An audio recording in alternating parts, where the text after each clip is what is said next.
Olá, aqui quem está falando é Márcio da Rochela. Eu vou apresentar aqui a minha tese de doutorado defendida em junho de 2019 na UF, com a orientação do professor doutor Jorge Luiz Fernandes Oliveira e com a coorientação do professor Andrés Carambolli Zaú da Unirio. O nome da tese se chama Conectividade Potencial de Fragmentos Florestais e Paisagens de Mata Atlântica a partir das trajetórias de voo de mariposas em Cachoeiras de Macacu, Rio de Janeiro. Quando a gente vê uma imagem como essa, né, essa imagem da Mata Atlântica de Cachoeiras de Macacu, a gente consegue perceber que, segundo a perspectiva da ecologia da paisagem, também muito introduzida no Brasil pelos estudos de Jean Paul Metzger, nós percebemos que existem diversos fragmentos de Mata Atlântica e esses fragmentos eles funcionam nessa paisagem como manchas. O que predomina na paisagem a gente vai chamar de matriz. E entre as manchas e as matrizes podem ocorrer corredores.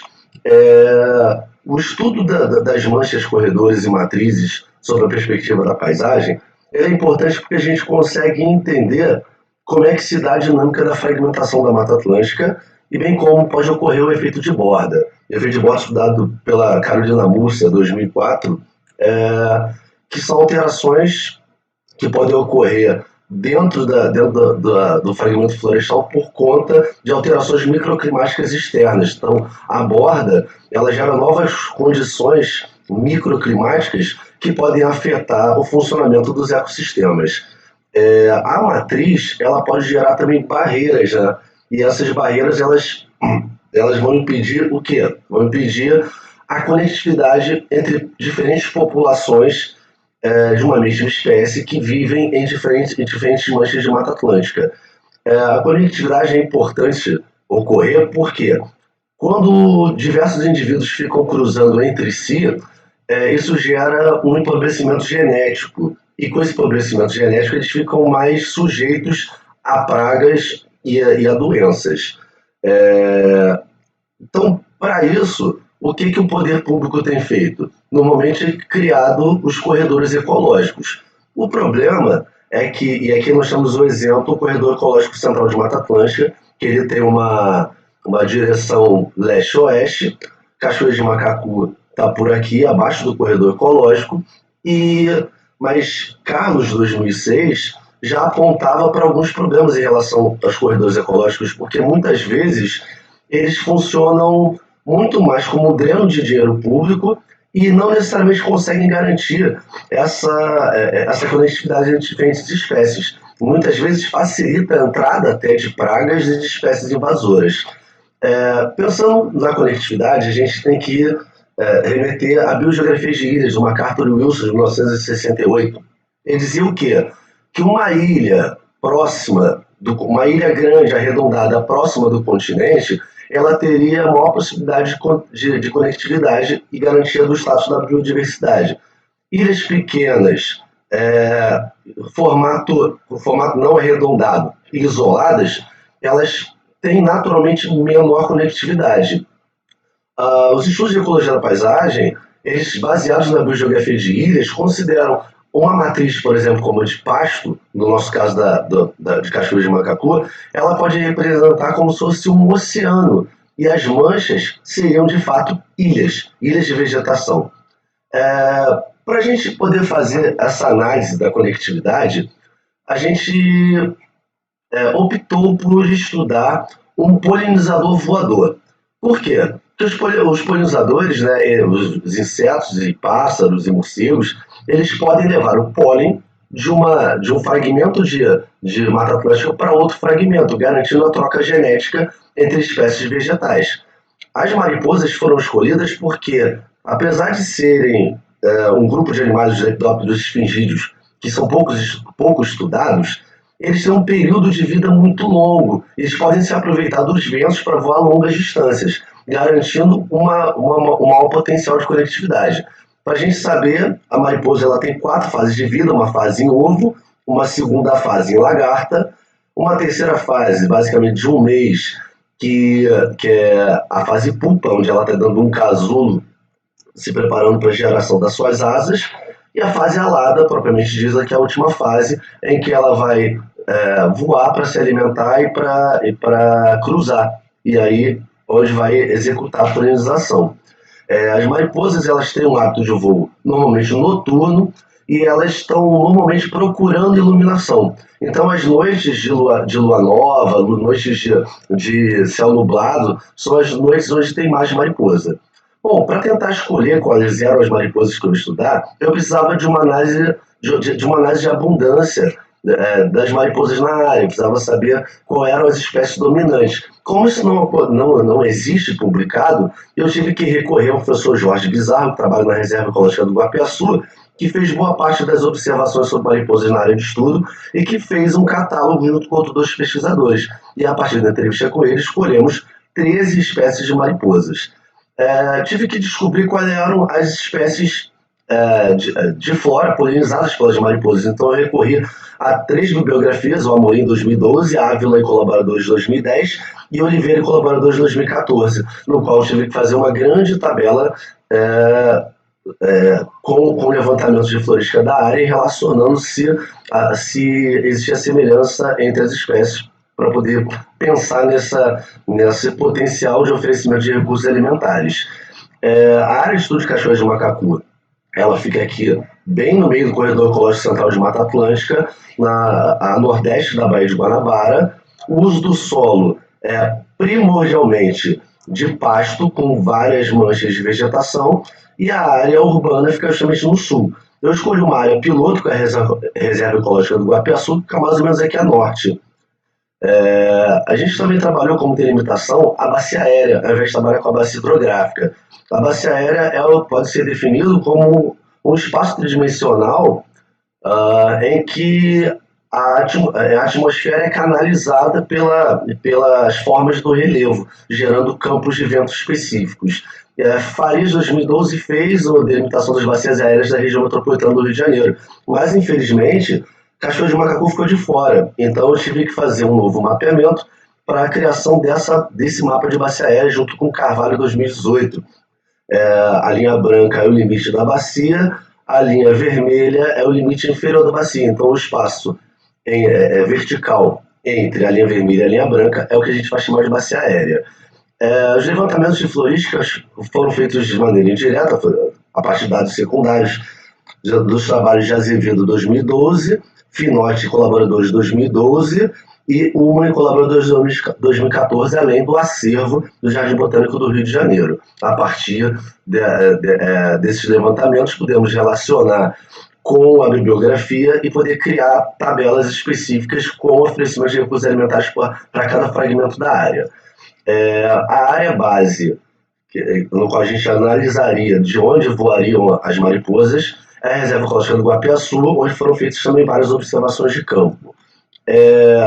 Com os dados de florística, nós fizemos algumas planilhas e aplicamos o dado numérico sobre um programa chamado PAST, no qual ele consegue aplicar alguns dados, alguns índices estatísticos específicos de ecologia, principalmente o índice de Shannon, de Jacquard e de Parsons. Essas são as 11 espécies e os meses do ano, as 3 espécies e os meses do ano onde elas ocorrem. É perceptível que a Ademarius Daphne, por exemplo, voa todos os meses do ano. Aqui tem alguns exemplos de espécies de mariposa da área, pode perceber que elas são grandes e elas têm grande poder de voo por conta disso. Foram utilizados também 3 modelos atmosféricos, aplicados sobre datas específicas escolhidas a partir do calendário lunar. Os modelos utilizados foram o modelo Brans, que simula dados atmosféricos a partir da interpolação de levantamento de áreas próximas, e ele consegue gerar dados para áreas onde não tem levantamento de dados. Ele vai gerar umidade do ar, temperatura, precipitação, regime de vento. A partir dele, tivemos que usar o sistema GRADS, que gera essa interface gráfica em 3 escalas, e, por último, o TC3D, que é a Trajetórias Cinemáticas 3D, que é um modelo utilizado para calcular trajetórias de material particulado solto na atmosfera. Então, eu apliquei esse modelo para o estudo das mariposas, porque elas podem se aproveitar dos ventos para voar. Então, isso aqui é como exemplo de como funciona o TC3D a partir do trabalho de Farias 2012. Como resultados, a gente teve o levantamento de 11 áreas. Infelizmente, dessas 11, só 9 conseguimos fazer o levantamento de florística, porque duas áreas não foram liberados os dados. A gente vai chamar essas áreas as áreas de INCRA de P1, Fazenda Recanto P2, Fazenda Cosolino G1, Areal Santa Helena G2, Fazenda do Odinho G3, Estação Ecológica do Paraíso, Paraíso, Complexo Petroquímico do Estado do Rio de Janeiro, vamos chamar de Comperge, Reserva Ecológica do Guapiaçu, vai chamar de Régua, e o Parque Estadual dos Três Picos chama de PETP. Com os resultados, a gente percebe que os fragmentos que mais oferecem recursos alimentares para mariposas são justamente a Régua, onde a gente fez uma parte das observações, o Comperge, que fica a jusante na bacia, o Parque Estadual dos Três Picos, a montante, e o fragmento INCRA.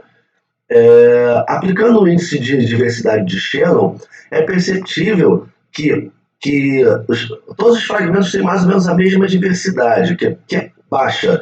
Os fragmentos têm uma diversidade Comperge, Parque Estadual dos Três Picos e Régua.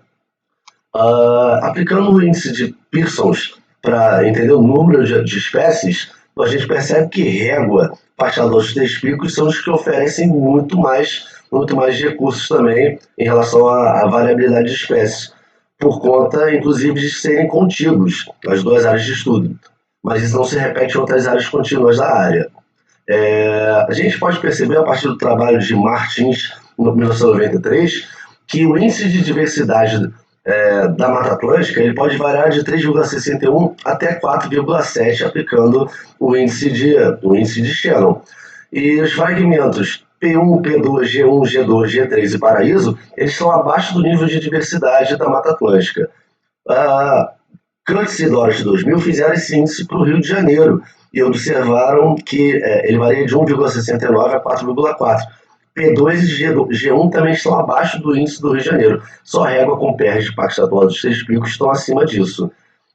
Aplicando o índice de Jacquard, a gente conseguiu pensar em chaves de semelhança. É perceptível que Régua e o Parque Estadual dos Três Picos são muito parecidos, Comperge é separado de todos eles e os outros guardam grande semelhança entre eles, com exceção de P1, que não faz parte de chave nenhuma.